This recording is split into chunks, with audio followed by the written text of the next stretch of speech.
नहीं चलेगा। ही east India company आहे, मोदी म्हणजे ईस्ट इंडिया कंपनी आहे। मोदी आणि गुजरात लॉबी म्हणजे ईस्ट इंडिया कंपनी आहे, त्यांना आपल्याला घालवायचं आहे आणि सुरुवात आपल्याला त्या क्रांतीची सांगलीतून करायची आहे।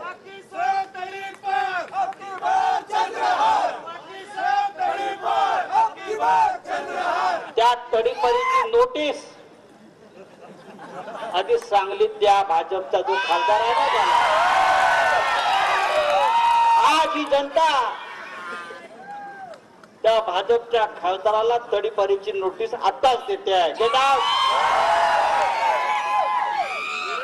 त्या करोनाच्या काळामध्ये आम्ही एक घोषणा द्यायला लावली, go corona go, go corona go. आता आपल्याला घोषणा द्यायच्या, गो मोदी गो, गो मोदी गो, आणि थाळ्या वाजवायच्या।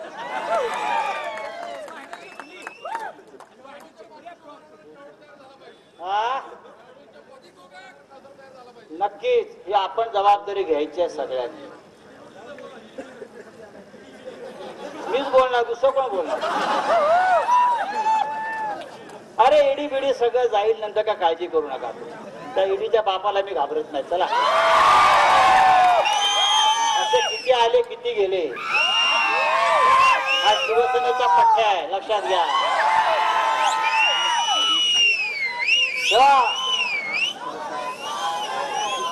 आपल्याला या सांगलीमध्ये ही लढाई जिंकायची आहे।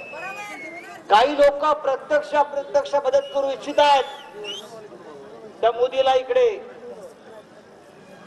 त्यांची काळजी करायची नाही। जनता त्यांचा काय करायचं ते करेल, पण आम्हाला खात्री आहे ही लढाई एकाच एकच होईल आणि त्या कुस्तीमध्ये आपला पेलवान विजयी होईल।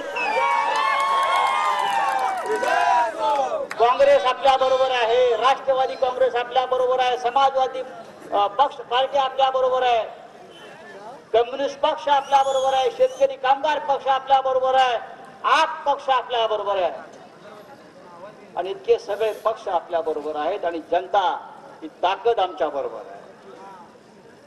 आता या तप्त उन्हात आपण फार काळ चालताय, उभे राहताय, मी आपला फार वेळ घेणार नाही।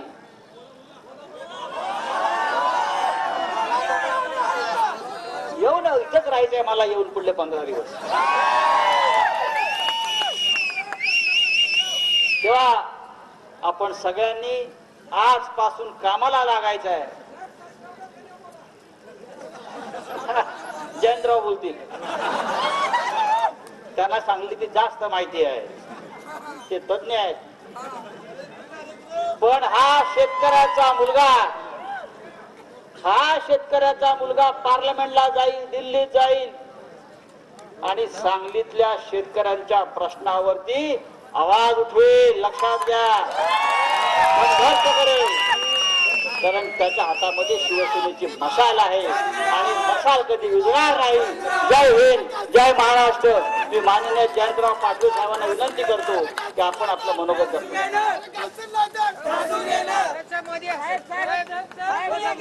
करू।